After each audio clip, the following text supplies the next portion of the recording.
So ఇప్పుడు అసలు విషయానికి వద్దాం. రామకృష్ణ గారితో మీ పరిచయం ప్రేమాయణంగా ఎలా మారింది? అంటే ఆయనతో హంతకులు వస్తున్నారు జాగ్రత్త, రైతు కుటుంబం, రణభేరి, రాజయోగం కొన్ని చిత్రాలు చేస్తున్నామండి.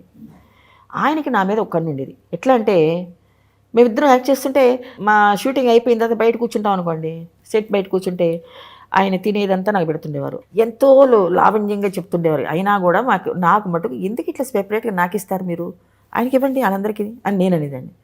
ఇలాంటి ఒక చిన్న డిస్కషన్ మా అందరి మధ్యలో ఉండేదండి. అంటే బట్ ఆయనకి ఏంటంటే మనసులో నేనంటే ప్రేమ ఉండేదా? లేకపోతే ఎందుకు ఇస్తారు పకోడీలు, టీలు ఎన్ని. మా నాన్నగారికి ఏదే నచ్చిపోయింది, అబ్బో గీతను బాగా చూసుకుంటున్నారు, పర్వాలేదు ఒక మంచి భర్త అవుతాడేమో అనుకుని మా నాన్నగారు ఇమేజినేషన్కి వెళ్ళిపోయింది.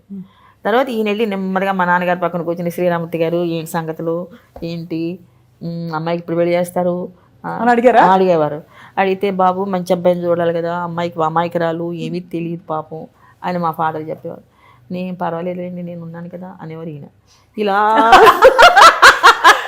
ఇలాగ ఆయన బాగా తాజా చేసేసి మళ్ళీ నాకు నెత్తికెక్కించారు. మొట్టమొదటి ఎప్పుడు చెప్పారు మీకు ఇలా ఇంట్రెస్ట్ ఉంది ఆయనకి అని? మీరు చెప్పారా, ఆయన చెప్పారా? ఆయన చెప్పారా?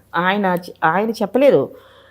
బట్ ఇంటివీసగా ఎన్నో పాటలు ఉన్నాయి మాకు, లవ్ సాంగ్స్ మీద పడిపోతారు.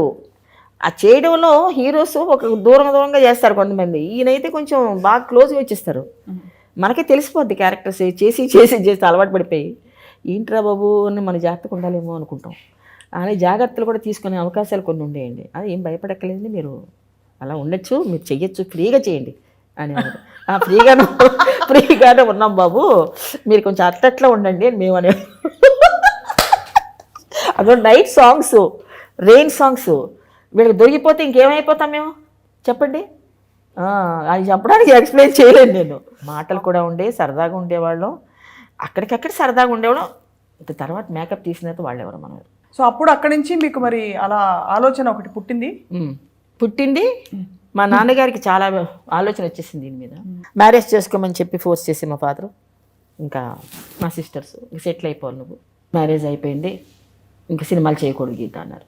ఎందుకని మానేమంటారు, నువ్వు నేను బిజీగా పని చేసుకుంటే రేపొద్దున మన పిల్లలు పుట్టి వాళ్ళని ఎవరు పెంచుతారు అన్నారు.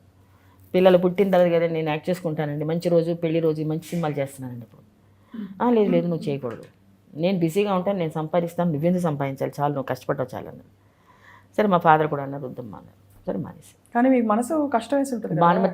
భానుమతం ఫోన్ చేశారండి, అమ్మ ఫోన్ చేసి, ఏమ్మా గీత ఏంటి నువ్వు సినిమాలు మానేసావంట అన్నారు. అవునమ్మా అన్నాను. ఎందుకు ఏంటి, ఆయన వద్దన్నారమ్మా. ఏంటి రామకృష్ణ చెప్పేది, మా ఆయన కూడా అలాగే చెప్పేవారు, అలా అంటే వెనకు అన్నారు. ఏం చేయనమ్మా, చెయ్యి, నా పిక్చర్లో క్యారెక్టర్ ఉంది అన్నారు. ఈయన అన్నారు వద్దన్నారు, అమ్మతో చెప్పొద్దన్నారు. ఇంకేం చేయలేదు. కానీ ఆయన గీసిన గీత దాటలేదు మీరు? దాటలేదండి. ఒక అబ్బాయి నాకు శ్రీనివాస్ అండి. మీ అబ్బాయిని సినిమాలో లాంచ్ చేయాలన్న ఆలోచన ఎలా వచ్చింది? ఆయనకి ఏంటంటే మా అబ్బాయిని హీరోని చేయాలి, అందరు పిల్లలు హీరోలు అవుతున్నారు, నాన్న నువ్వు కూడా హీరో అవ్వాలి అంటే, అవుతాండి డాడీ కొంచెం చదివేసుకునేవండి, చదువు తర్వాత అన్నాడు. ఇలా జరిగిపోయింది. అందుకే ఇప్పుడండి మా అబ్బాయికి యాక్చువల్గా సినిమాలో ఇంట్రెస్ట్ వచ్చింది. ఆయన పోయిన తర్వాత నాకు 3 సినిమాలు చేశాడండి. ఇప్పుడు అర్జున్తో ఒక సినిమా చేస్తున్నారు తమిళ్లో హీరోగా. ఆకాష్ తోటి 3 హీరోస్ పిక్చర్ ఒకటి తీశారండి భజన, అది రిలీజ్ అయింది మెడ్రాస్లో, ఆయుధ పోరాటం.